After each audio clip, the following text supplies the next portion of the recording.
Yo. Welcome back to the N.y.a show. Appreciate everybody tuning in as always. And the story that I'm bringing to you tonight is just a reminder that the everyday people lose out a lot when it comes to money, but the big timers, they lose out too. So the judge nixes a block shareholder suit over online music deal. This is Jack Dorsey, former CEO of Twitter before he moved on to better, his bigger and better things. Square, that now is called Block Inc. They dismissed this shareholders a lawsuit against the financial technology company. A pension fund shareholder, which is the main goal of the pension fund, is to ensure that there will be enough money to cover the pensions of the employees after their retirement in the future. So you're supposed to be looking out for my best interest. They allege that Block founder and CEO Jack Dorsey and the company's board of directors breached their fiduciary duties in agreeing to pay roughly $300 million to take control of TIDAL, as it was a failing financially and the target of an ongoing criminal investigation. That criminal investigation that they speak of is that Norway was criminal investigation in Norway for artificially inflating their streaming numbers. This was, of course, because TIDAL was formerly known as Asperio back in 2015 before it was bought and rebranded as TIDAL, and it was a Norwegian streaming service. So this lawsuit could be for the fact on some shit like, hey, y'all bought this company. They had some fugazi stuff going on with how they did their streaming numbers, and then when y'all took it over, y'all didn't really even do anything to really stop it. Y'all kind of just let the rule keep going. Chancellor Kathleen Saint, Judge McCormick ruled Tuesday that the pension fund had failed to demand that Block's board pursue legal action itself. So the judge over it said that the pension fund representative did not get anyone from the actual board to make a lawsuit against what happened before they did. They went on the side and made their own lawsuit, which the judge looked at like, the people with the most, involved should have had something first. And they said that the only way, hold on, let me go back. It says that under the Delaware law, shareholders must make a demand or demonstrate that doing so would be pointless, basically futile, pointless, because the majority of the directors were self-interested, lacked independence, or faced substantial likelihood of liability in this situation. So it's like the only reason that somebody else shouldn't have tried to do a lawsuit before you is if they saw it as pointless.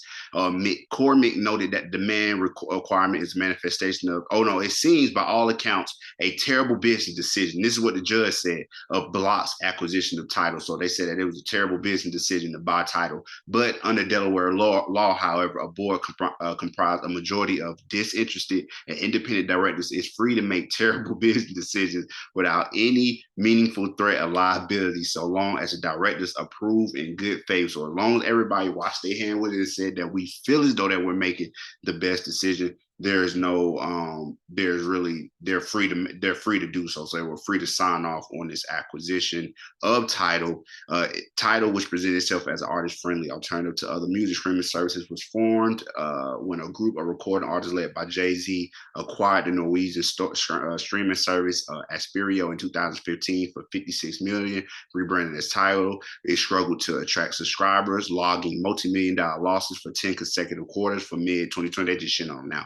It also churned through 5 different CEOs by 2020, when Carter personally jayz extended a $50 million loan to the struggling outfit. And I did not know that. Did y'all know that jayz gave a $50 million loan with that sale by Jack Dorsey? I'm pretty sure he got his $50 million back. Meanwhile, TIDAL became the target of a criminal investigation, like I had mentioned. So this is the TIDAL announcement. I don't know how many of y'all remember, or maybe people that watch me remember this, but there was a big thing when, look, you got Rihanna, Usher, Nicki, Madonna, Daft Punk, Kanye, J. Cole, that's like Forest Hill Drive, going in Forest Hill Drive, J. Cole, all on that stage in support of TIDAL, in support of TIDAL.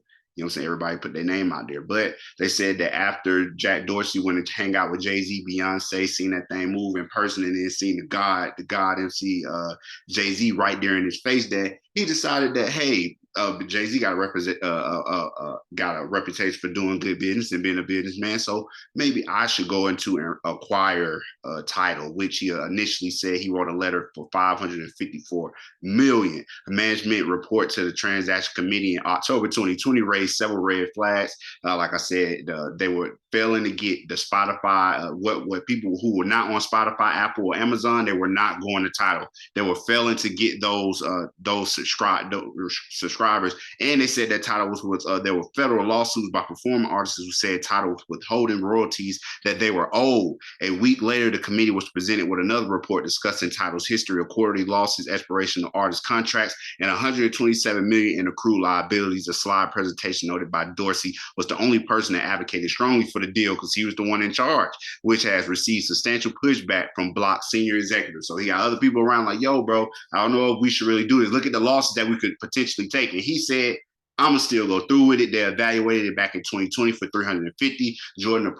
Dorsey approved buying 88% of the company for $309 million. The deal closed on April 30th by Block paying the acquisition. Though they paid $237 million. Like I said, Jay-Z got his $50 million back after adjustments from his 86%. They got 86% of TIDAL. Everybody remember when this happened. Everybody, Jay-Z is sellout. Jay-Z wasn't the only person who owned this company, but it was not the only person who owned TIDAL. But they looked at Jay-Z as selling out when he sold this company to Dorsey. But when you look at what happened, it was kind of a flip. If you look at it, to be honest, they said the judge concluded, however, the plaintiff had failed to demonstrate bad faith by members of the transaction committee in the deal. Plaintiff has alleged substantial facts to make a reasonable person question the business wisdom of the TIDAL acquisition, but plaintiff has failed to plead that the committee defendants acted in bad faith and thus faced a substantial likelihood of liability for their decision. So the person who brought the lawsuit was not able to prove that to the judge. Like I said, it ain't always about, yeah, it looked like a bad deal. All around was a bad deal. But can you prove that the defendants acted in bad faith and they were not able to do so? So you let me know your thoughts on this lawsuit. Like I said, the people who brought it over the pension fund, they lost. They will not be getting any money or class action money out of this deal that Jack Dorsey made and bought TIDAL. Let me know your thoughts on this story.